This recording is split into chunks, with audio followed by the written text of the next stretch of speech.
de la UNE en el departamento de Caguazú y le planteábamos, señores, pero ustedes, señores docentes, son los mismos que le colocaron a estos senadores o diputados que hoy quieren promulgar esta ley en la cual a ustedes se les incluye y ustedes creen que no es conveniente para ustedes. ¿Cuál es la relación entre los docentes y los políticos en época electoral y en época postelectoral? Y ayer otro grupo de docentes en Capillita, allí en la zona de la ruta PI02 camino a Asunción, hacía otra manifestación. Y estuvo allí Jaime Torales Kennedy, un docente universitario reconocido, fundador de la UNCA, ex decano de la Facultad de Producción, y decía esto, Rubén, él dio una reflexión incluso sobre la subutilización o reutilización de la fuerza docente por parte de los políticos y después que se los olvidan. Es cortita la intervención grabada que tenemos nosotros, pero sobre eso vamos a hablar con él, ya lo tenemos en línea y ponemos para que él también escuche sobre lo que queremos hablar. Ahí va. Por la vida, con B corta, del deber, ya éramos al revés, pero de vida es porque tiene que ser permanente. El único ejército activo en tiempo de paz somos los docentes. Apegraba, Miragüe, Idea Coame, con Carume, Peiguajamama, Paroiné, Penojela, Pendefoto, Aperajancala, Mame, Abre por Itucuchilim. Bueno. Ahí está, hablaba de Piragüe, espía, que estarían monitoreando quién va a una manifestación y quién no va a una manifestación contra el gobierno. Jaime Torales Kennedy, buenos días, doctor, ¿cómo te va? Tanto tiempo, gracias por atendernos, te saluda Cristian Bianciotto, estoy con Néstor Castillo en Oviedo Press Radio Mundo Sol. Muy buenos días, gente linda, audiencia, y un placer poder conectarnos en esta mañana. Gracias, Jaime. ¿Quién envía a Piragüe en las manifestaciones? De hecho, toda movilización hoy ya tiene una sensibilidad de espionaje por las redes, por donde sea. La globalización de la información ya no necesita direccionamiento como antes, establecido prematuramente. Ahora ya de hecho saca la foto, graba y hace su conveniencia. Y de hecho en un análisis de información se está revistiendo, porque en estricto senso una grabación no permitida es un espionaje. Pero tu discurso de ayer era, por lo menos lo que se percibía, era en base a algún conocimiento previo de que este tipo de espionaje estaba ocurriendo. Perajala, perajacará, Pepe Nojega, tú la foto, ¿te dirigías incluso a alguien o a algún grupo de personas? Sí, de hecho, había personas que yo conozco y que estaban dentro del tráfico y el trayecto, y siempre existe una orden institucional cuando está la policía, cuando están otras autoridades, otras instancias, las grabaciones son una normalidad. Entonces, como para hacer entender que estábamos entendiendo dónde estábamos, fue en ese sentido. Entiendo. Ahora, doctor, ¿a quién se le reporta? ¿A autoridades policiales, universitarias, políticas, congresistas, ejecutivas? ¿A quién se le reporta para quién es el piragüereato? Bueno, las puebladas sociales, provincianas, ancestrales, que tienen siglos de vigencia, en algún momento se pone sobre la mesa la información escrita. Hoy tenemos la información grabada y entonces se tiene que analizar el contexto, qué es lo que se pide, qué es lo que se quiere, qué respuesta se puede dar. Toda información en cualquier nivel y sentido merece un análisis, y para eso hay que tener el contexto, hay que tener la grabación, porque si no es entonces yo creo que uno de los fundamentos del piragüereato grabatorio es evitar el dimes y diretes sobre un determinado asunto. Ahora, o sea que termina justificándose hasta, si se quiere, el piragüereato, doctor. De hecho, de hecho, en toda parte hoy, en todos los niveles con la tecnología, uno es pasible y audible y esclavo de lo que va diciendo. Entonces, solo colocar en contexto, porque para algunos, pues la grabación es una forma de amedrentar.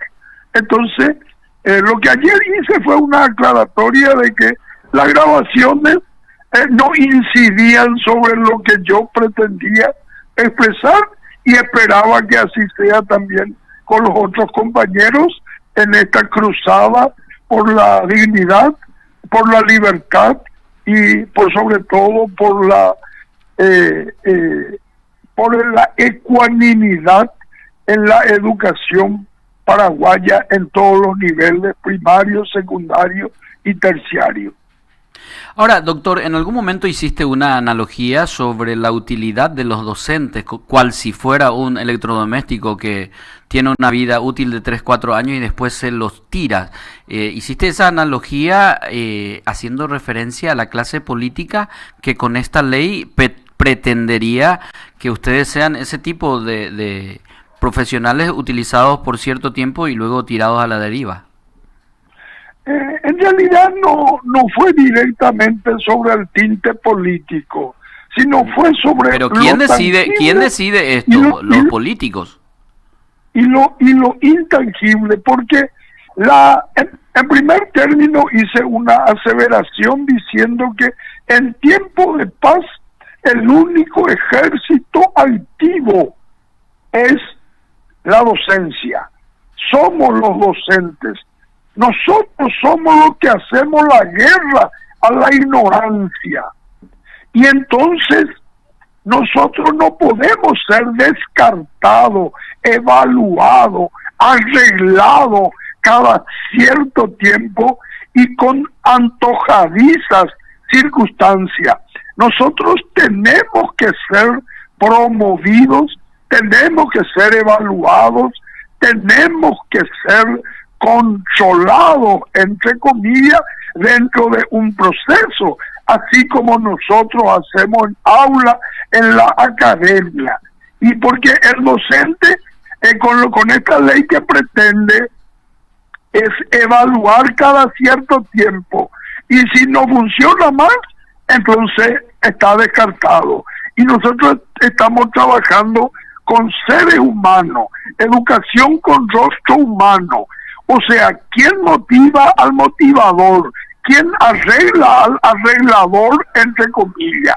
No se puede agarrar y embolsar, tomar y parametrar y tirar todo como si fuese una licuadora y sacar al final un líquido vital en donde no reconocemos, no conocemos esencialidad. Entonces la docencia es una cuestión mucho más profunda, porque hacemos ciudadanía y promovemos reflexión sobre nuestros hábitos, y eso no es ser meramente funcional, eso es ser interactivo. Entonces un oficinista que respetamos dentro del servicio público, su producto final es un documento. El producto final de un docente es un ciudadano. Entonces no puede evaluarse con los mismos parámetros, con todo respeto y cariño.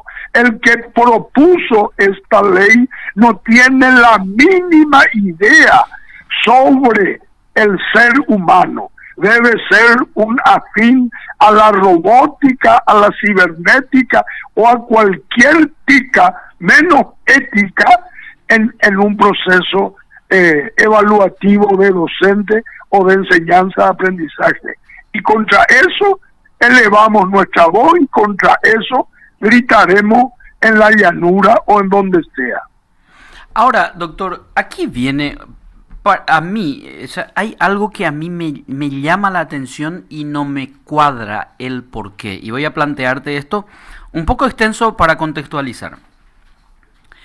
Resulta que quienes proponen leyes son o parlamentarios o agentes externos que presentan a través de un parlamentario. Se presenta un proyecto de ley al Parlamento. Entonces yo digo, ¿por qué se le lleva a la calle pura y dura a los docentes? ¿Por qué un Jaime Torales Kennedy no le dice a los docentes, señores docentes, yo soy el asesor del expresidente del Congreso Nacional, senador Silvio Beto Ovelar, acompáñenme que nos reciba él y les planteemos nuestras preocupaciones y nuestras proyecciones sobre este caso puntual? ¿Por qué se le expone a un grupo cuando usted tiene un vínculo afectivo, emocional, de amigo y profesional con una persona que toma decisiones en el comando con el presidente de la República y con el presidente del partido? ¿O estás disociado ahora de Beto Ovelar? No, absolutamente. Son instancias de combate, son escenarios en los cuales yo estoy totalmente abierto y vamos a ver este fin de semana. Yo vengo de varias situaciones, de varias plenarias en diferentes estamentos. Me tengo que también interiorizar porque este proyecto de ley tiene varios meses ya en escena. Ahí se dice, la media verdad es de que no afecta a el personal, digamos, de salud y la academia o la docencia. Sin embargo, no está clara. En el proyecto dice, ¿verdad? No hay excepto el Magisterio Nacional o excepto la docencia. Entonces, nosotros tenemos que ir testando cuál es la situación al respecto para poder llegar y solicitar concretamente una posición con las personas que van a tomar la decisión. Eso está seguramente en la próxima semana. Yo no soy promotor directo de una mesa de diálogo todavía.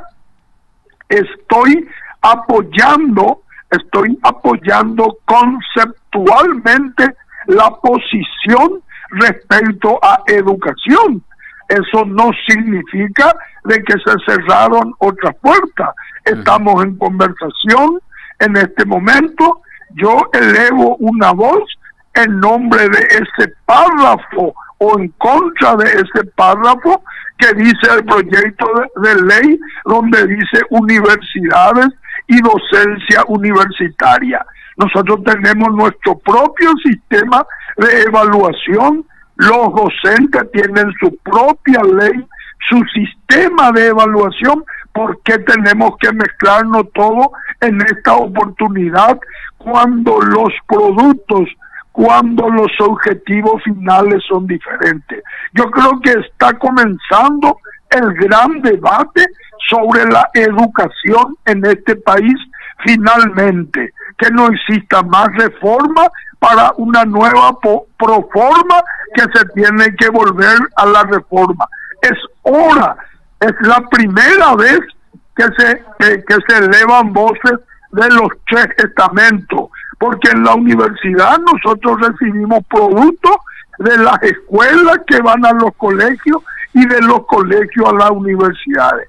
Ese es el nivel, la instancia de lo que se pretende. Y creo que se va a hablar con un conjunto de diputados, con senadores, con quien tenga que ser. Se llegó, tengo noticia de que se llegó al ministro y bueno, ninguna puerta está cerrada hasta este momento.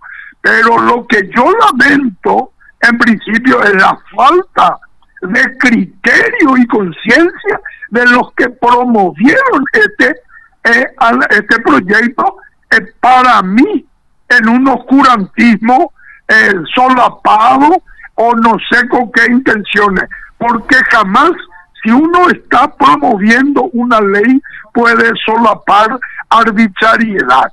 Pero muy bien, eso es lo que obligó a la calle y eso es lo que está obligando a elevar la voz, pero eso no significa que el diálogo esté cerrado o que la violencia va a ser el único camino. Absolutamente. Doctor, oscurantismo solapado acabas de decir, y mucho de lo que va impulsando este actual gobierno tiene ese matiz, como esa aureola de oscurantismo, y varios proyectos de leyes que hoy ya son leyes lo demuestran. Y sobre este caso en específico, de nuevo, es el oficialismo o el gobierno el que plantea la ley del servicio civil. ¿Qué tan inmiscuido llegó a estar un senador Silvio Velar, por ejemplo, de la proyección de esta ley, a quien entiendo que asesorás regularmente, doctor? Para este caso, ¿te pidieron algún tipo de parecer o punto de vista, doctor?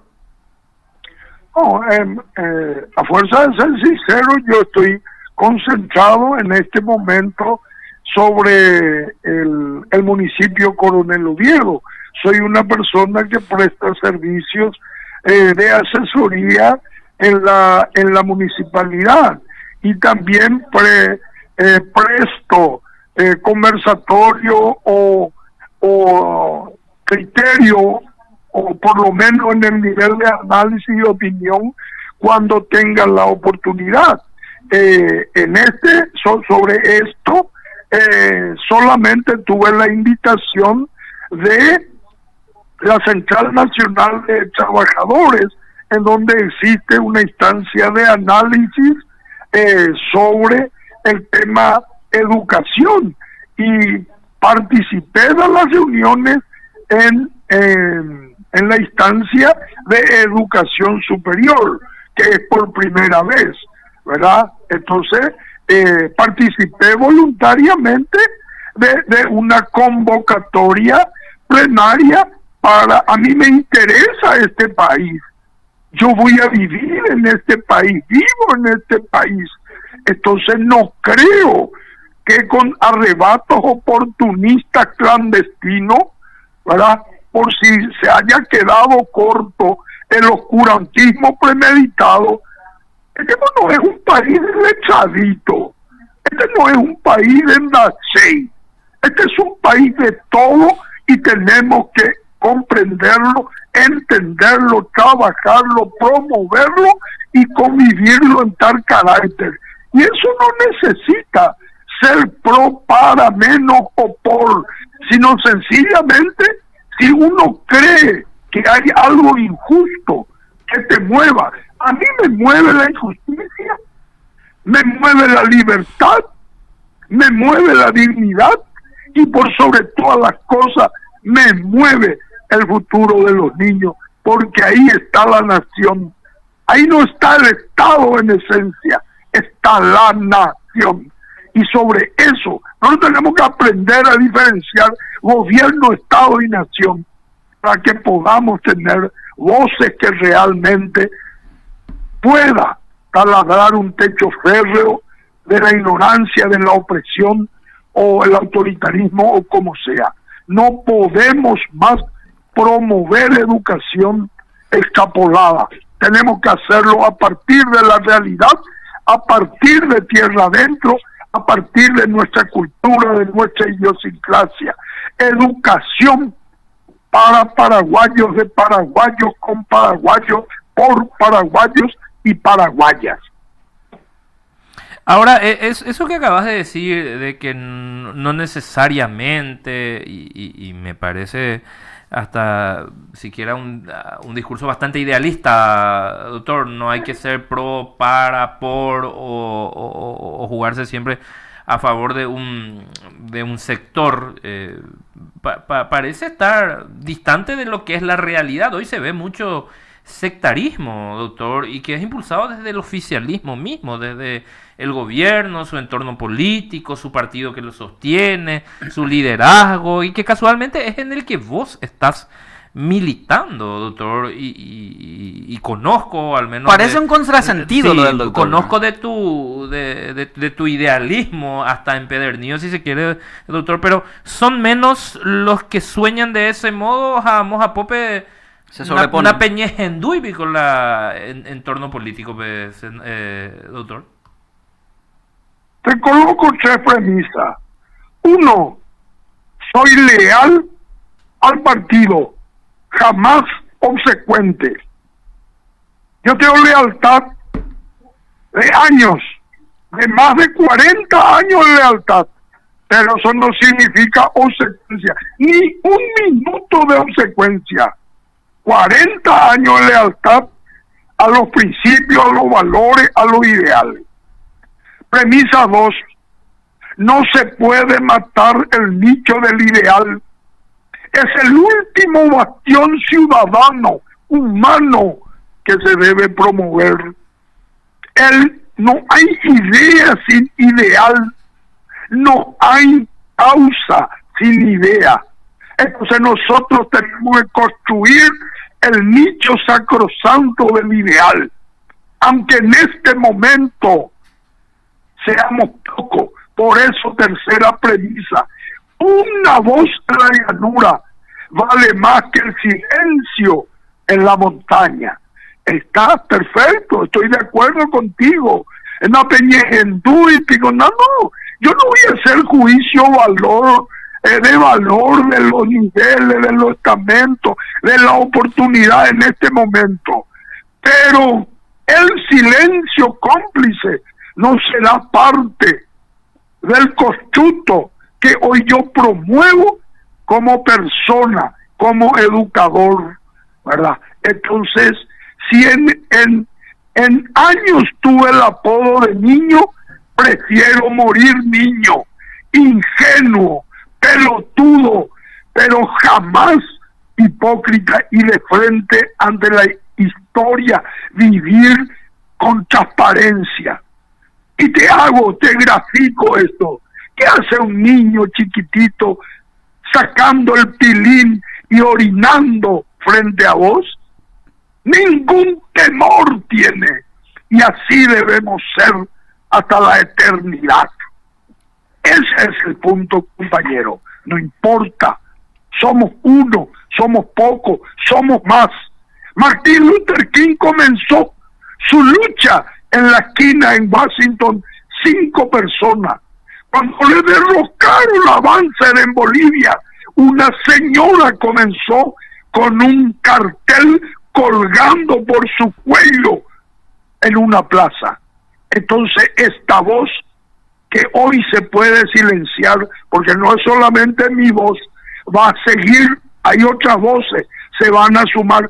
Somos miles de docentes en el Paraguay y se van a unir las voces, porque esto está mal, y lo que está mal de Seúl a Kabul, aún pasando por Estambul. Lo iba y hoy me sabe. Entonces esto está mal, y si hoy no tenemos la garganta repleta de voces, por lo menos estamos abriendo la boca para que el viento renovador pase por este país. Yo, doctor, estoy muy de acuerdo con tu criterio y el enfoque que le estás dando. Lo mismo le solemos decir nosotros aquí a la gente cuando me dice pelle plagia pareingo, ma vean uno penay pendereje, no ñe cambiar ningún bebé, sigue la misma joda, y nosotros siempre decimos eso no tiene que hacernos claudicar, porque finalmente eso es lo que se pretende cuando se nos ignora en nuestros reclamos, ¿verdad? No nos van a ganar por cansancio. Claro, no nos van a ganar por cansancio. Pero, doctor, yo,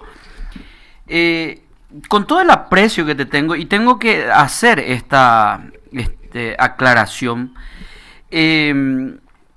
y valorando siempre tu aporte a la academia y a la sociedad, hay algo que a mí me causa cierto escozor, porque hablas de que esto es de un criterio que se tiene que imponer en algún momento, pero no solamente cuando hay manifestaciones, esto se tiene que trabajarlo día a día. Y no te quiero meter en un aprieto, pero quiero que explayes tu elocuencia para defender a algo que yo voy a acusar ahora. A mí me parece incoherente de tu parte que hoy salgas a pegar el grito al cielo ante esto, cuando que la conducta de políticos y legisladores ya venían demostrando que apuntaban a esto, y en ese momento no se te escuchó decir nada. Ejemplo, cuando Beto Ovelar defendía a un Hernán Rivas con título falso, no te escuché decir absolutamente nada. Es decir, la construcción debe ser procesual, es un término que aprendí de usted incluso. La construcción debe ser procesual y no cuando queman las papas, cuando se podía haber dicho: señor Beto Velar, usted me llama a mí de asesor y usted no puede estar avalando a un tipo con título falso en un cargo alto donde se imparte justicia. El proceso no hay, doctor, y después salimos a gritar cuando las papas ya queman. Te escuché ya en ese análisis sobre mi persona y aprovecho la oportunidad para corroborarte que un poquitito de desinformación al respecto. ¿Y por qué te digo eso? Porque no me llamaron, nadie me llamó sobre ese tema, salvo el que está en Radio Caguazú.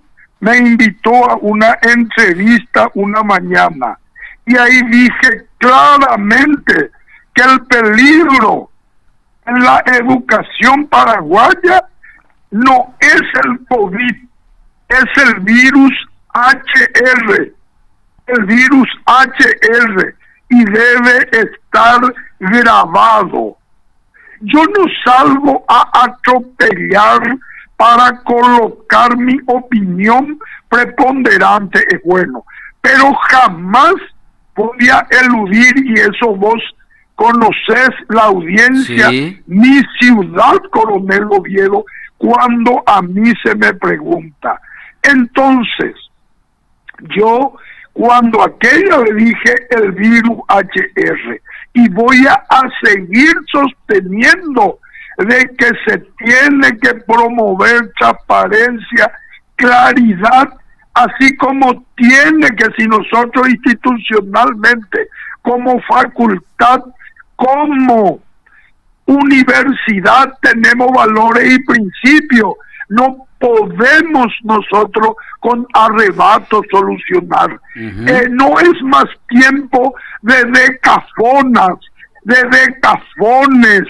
Es tiempo de concertación, se habla mucho de inclusión, se habla de todo en los papeles, se colocan, pero en la hora de la verdad, y estoy de acuerdo contigo, pero mi voz, desde que comencé, estoy cumpliendo 50 años de haber sido expulsado del Colegio Carlos Fanel por organizar una huelga en contra del autoritarismo.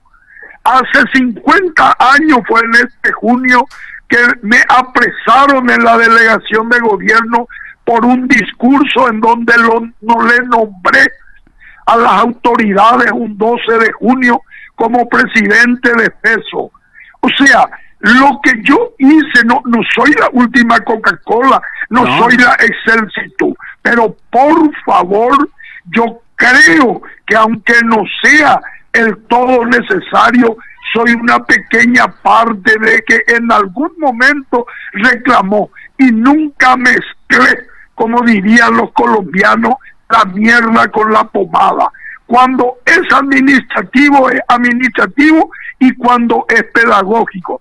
Soy promotor junto al doctor Aguilera de las supervisiones pedagógicas y administrativas en la era de la gobernación de aquel entonces gobernador Ovelar. Se propuso desde aquí, desde Coronel Oviedo. O sea, mi lucha puede ser tácita, yo no puedo hoy embanderarme, pero el que se sentó conmigo siempre supo que lo pedagógico, lo docente, no mezclé jamás con la política partidaria, no mezclé con arrebatos oportunistas, y siempre lo que hice en mi vida es brindar oportunidad en agradecimiento por las oportunidades que también yo tuve en mi vida, porque sé que somos genética, somos ambiente y somos oportunidad. Entonces, el virus HR sigue permeando, y en contra de eso, hoy estamos levantando la voz, tal vez en otro ángulo, en otra dimensión, pero también tal vez con el mismo horizonte. El virus HR, con el apoyo de muchos, de Beto O, de Beto E, de BN, es decir, ¿por qué? O sea, él no está sobreviviendo ahí por una cuestión personal, está sobreviviendo porque tiene apoyo de alguien que les fagocita para protegerlos, doctor. O sea, no podemos decir el HR es sobreviviente por fuerza propia. No, pero el HR comienza por sí mismo. Claramente uno comienza por su conciencia para luego ser procedimiento. Es lo que yo siempre dije. La mayor estafa, mayor corrupción no es en esencia el dinero por el dinero. Es el liderazgo con decisiones macabras, perversas. Esa es cuando estamos trastornando futuro, cuando estamos castrando oportunidades con decisiones que van más allá que el oportunismo, cuando afecta generaciones. Y entonces eso es lo que tenemos que sentarnos. Yo decidí no hablar sobre personas. Yo voy a analizar hasta lo el que final pasa, doctor, hechos, que en Paraguay, y voy a tratar doctor, de construir ideales. En Paraguay, las decisiones las toman personas.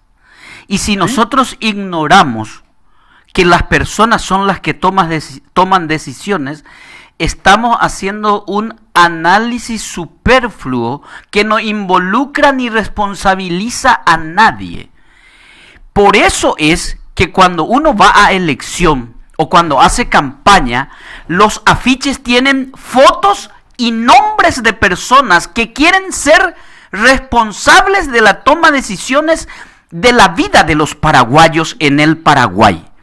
Y resulta ser que cuando estamos en campaña ponemos la foto y hablamos de la persona, pero cuando esa persona accede al poder queremos odiarle a esa persona quien es que toma las decisiones sobre la vida de los paraguayos. Eso me parece un poco hasta cobarde y quitarle la nalga a la jeringa. Cuando vamos a proponerle a alguien, foto, nombre, apellido. Cuando esa persona llegó a hacer algo en el poder, no queremos mencionarle a las personas. ¿Por qué? No, entiendo lo que es tu parámetro. Ayer dije claramente que los líderes o los electos o los gobernantes, nosotros somos los que mandamos lo que tiene que hacer. De ahí a que se pervierta, es una cuestión todavía a ver. Seguramente va a pasar, porque acá pues no se habla de la casta como se habla en Argentina. Aquí tenemos la rosca y la rosca funciona. La pregunta es ¿hasta cuándo? Entonces, si nosotros nos centramos sobre personas, vamos a tener siempre el tutelaje inmediato de personas. Porque yo sostengo, y probablemente no me expongo en ese sentido con totalidad, pero a quien me dice, tenemos que hablar con un político sobre este tema, yo les digo no. Nosotros tenemos que posicionarnos en nuestras aulas. Yo soy docente de realidad, soy docente de política, y en tal carácter en las aulas es mi escenario. Cada uno tiene su escenario, cada uno hace lo que tiene que hacer, uno escoge su batalla. Yo escogí la batalla de la educación para mi lucha cotidiana, diaria y de vida, con B corta y con B larga. Entonces cada uno tiene que hacer lo que tiene que hacer. Esto es como el juego del incendio en el bosque y el pajarito pequeño que mojaba sus alas y expandía gotas de agua. Todo el mundo se reía, pero el pajarito dijo un día, si todos mojáramos y todos nos sacudiéramos, apagaríamos, conteneríamos el incendio. Y en ese ideal de justicia, de dignidad, de paz, de coherencia, de libertad, es lo que seguimos soñando. Jamás vamos a arremeter para matar el sueño de nadie. Entonces esta es mi forma, mi manera, si vamos a personalizar esta instancia de lucha. Como dijo un día Margarita Durán, la voz de los pobres es la voz de los sin voz. Pero ¿hasta cuándo? Ni por la eternidad los pobres del Paraguay no podrían tener voz. Yo soy consciente de lo que estoy haciendo y te agradezco que me llames, ¿verdad? Porque acaban de decirme que me volví viral. Yo no pretendo eso. Yo quiero seguir defendiendo un ideal en el cual creo hace más de 60 años. Entonces, esa es mi debilidad, esa es mi falencia, esa es mi porquería o es mi hidalguía. Entonces, yo le invito a los compañeros, a quien sea, a levantar su voz. Nadie puede oprimir a nadie hasta la eternidad. Nadie es dueño de nadie. Nadie por un salario puede comprar tu silencio, tu dignidad, tu libertad, tu hidalguía, tus principios y tus valores. Sos vos el que te sometes conscientemente.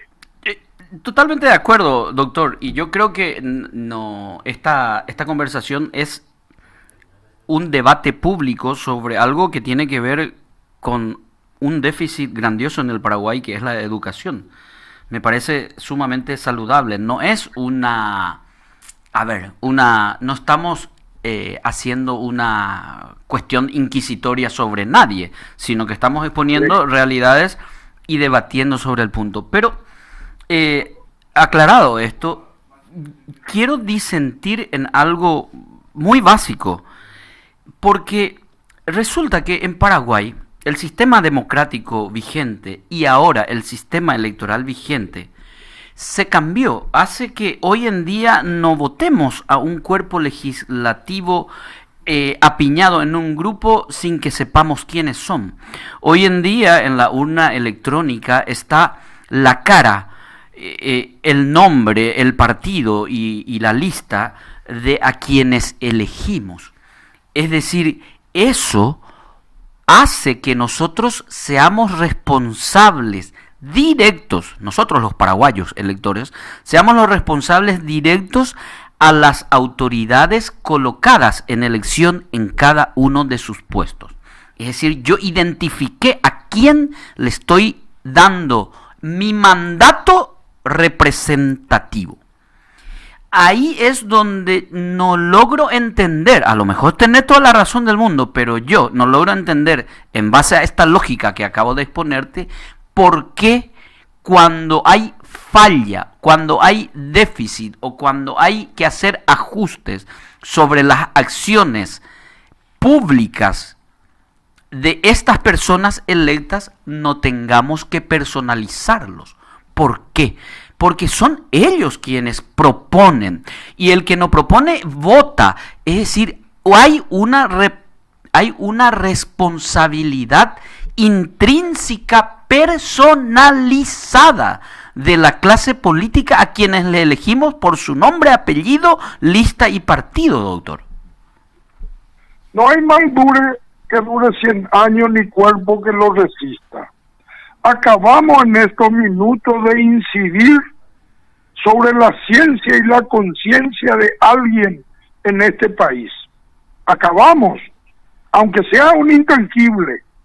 Entonces, partiendo de aquello que comenzamos el proceso, porque acá se construye un colectivo mental, y el colectivo mental no es una cuestión del día a la noche. Y la idiosincrasia paraguaya con un colectivo mental ancestral, porque aquí va más de 200 años este juego. El caciquismo, el compadrazgo, las vendetas estuvieron y todavía están en el día a día. Pero la esperanza, esa última vertiente de la caja de Pandora, no podemos nosotros perder. Ahí es donde yo defiendo el ideal. Y el colectivo mental que se construye en cada campaña política, perfecto, cada uno va a tomar sus decisiones, pero uno no puede, así como no comprender una serie de situaciones, también yo no comprendo y otros no comprenden por qué hay que vender tu voto por 200.000 guaraníes, por 150.000 guaraníes. ¿Por qué tenemos que trastornar el destino de un pueblo con una vendetta mínima, coyuntural, circunstancial, de porquería? Pero no tenemos la varita mágica para disipar de una vez por todas eso. Entonces, para mí es tiempo al tiempo, y guardar silencio, esa es la mayor cobardía. Guardar silencio, esa es la cobardía, porque esa es la connivencia. La lealtad se mantiene en la firmeza de los valores y principios sobre lo que uno sostiene como partido, como ciudadanía, como sea. Pero hay que entender también que hay una megatendencia. La misma democracia está en juego por la degradación de los partidos políticos. Los partidos políticos de antaño, que eran las banderas sacrosantas de la democracia, ya no lo son. Hay grupismo, hay equipocéntrico, no hay sociocentrismo o antropocentrismo en el iluminismo. No, de hecho que el escenario de la sociedad cambió. Entonces vamos a ver cómo nos comportamos con la tecnología. Si los mismos Estados Unidos están siendo vulnerables en sus elecciones por la tecnología, uno dice que le apoyó Rusia, el otro que fue China, imaginémonos cómo van a ser nuestras próximas elecciones. Pero yo rescato el valor de la voz de los que no tienen voz, porque este diálogo que acabamos de establecer va a servir para que más de uno en esta mañana, en esta ciudad, comience a reflexionar. Y eso es lo que buscamos.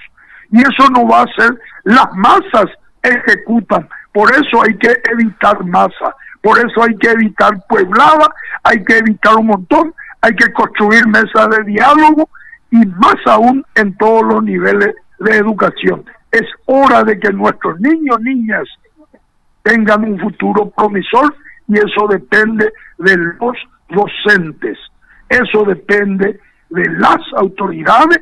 Entonces, que este impasse sea el inicio de una concertación. Yo no quiero consenso, quiero concertación, que es lo que sociológicamente se puede construir. Dejar de lado ambiciones personales para construir un colectivo social.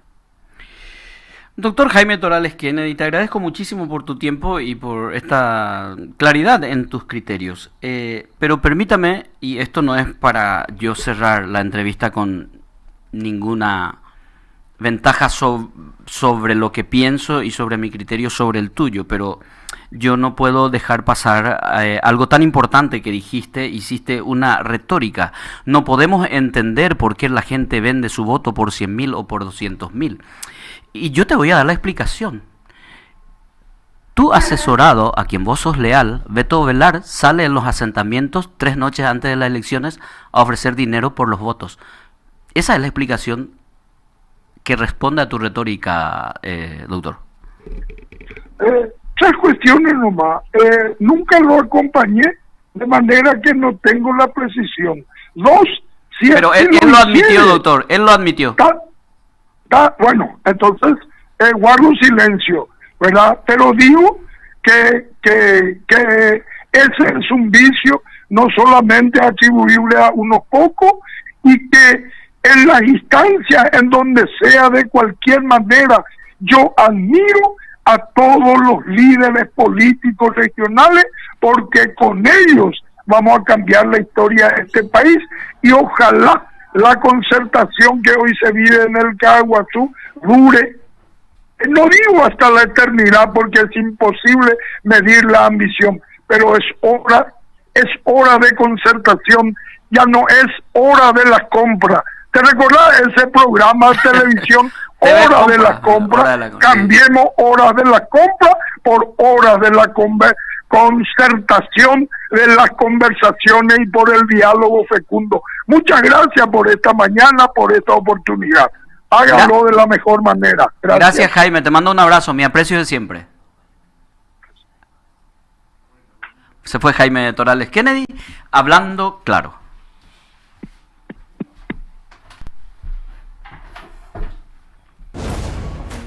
Cada desafío nos lleva al límite.